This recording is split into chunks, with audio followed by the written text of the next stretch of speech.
I've been throwing around this idea for a while to do a thing called Raised by Television.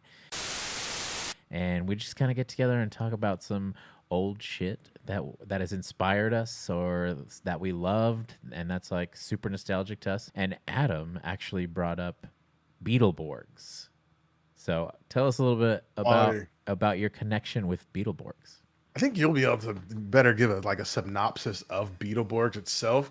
But the name says a lot of it. But I know Saban, right? Saban, is that a production company? But it's also a man too. Yeah.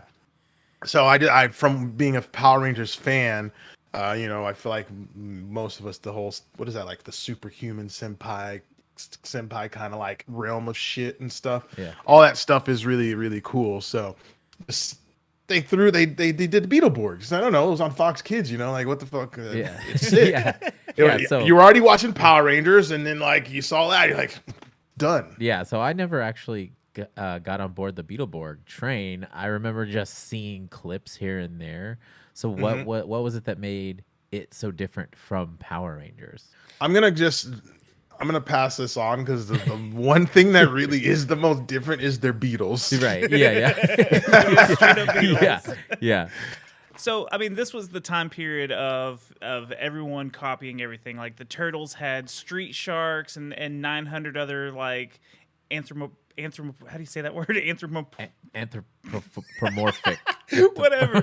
But they had the animal like ninja kind of characters. This is the same with, teenagers getting these really cool powered up suits. You had the VR troopers, you had Power Rangers, you had, the Beetleborgs. And that's all it is it's Power Rangers. But there was a nice little twist element to this. There was some like spooky creatures involved in the big haunted house. Do you remember the haunted house and whatever it is? I don't remember all the details. It's been many years since I've paid attention to it, but it does have a few things that made it different. And I don't think they were quite teenagers. I think they were younger kids. So you could be like, oh, that's me. I'm a Beetleborg, rather than being like a teenager. So I started to load up this intro of the show, and I was like, I didn't know what the hell was going on because I forgot that there was even like a haunted house or some shit that they would do. But I'm sure this will spark a lot of the memories of what was all in it. And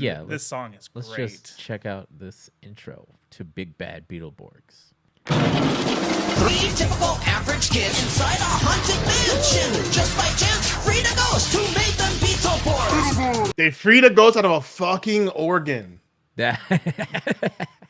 Flamboyant ghost. Big bad Beetleborgs. Big bad Beetleborgs. Hey, look now, they're superheroes armed with superpowers. Oh, they had superpowers too. Strip and now they're Beetleborgs. Beetleborgs. Big bad This shit is corny. So it was comic book kind of related too. Like they got the comic books. There's some horror elements. I mean, I say horror like it's Frankenstein and stuff, but very. That's a cool mashup, actually. Yeah, like I mean, if you liked like scary stuff when you were a kid and you liked Power Rangers and Beatles, I mean, this was it. Let's Borg. Let's Borg. I wonder how many there were. Because like the intro, I thought only showed 3 of them. That's like horrifying.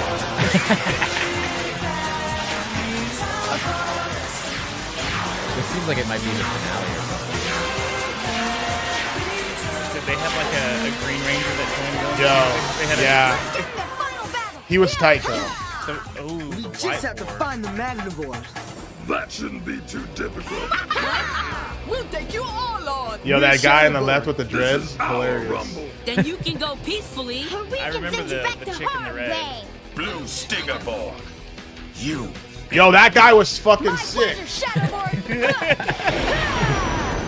Forgot about that. He's like Phantom Borg or some shit.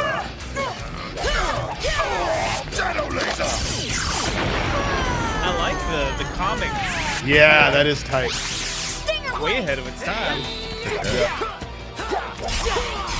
So It's very Adam West Batman. Let me ask you a question. In this, we go from like them fighting hand to hand, and then we go to like big Zords still, right? Like in Power Rangers. I don't remember. I don't remember that. Okay, I mean, I hope.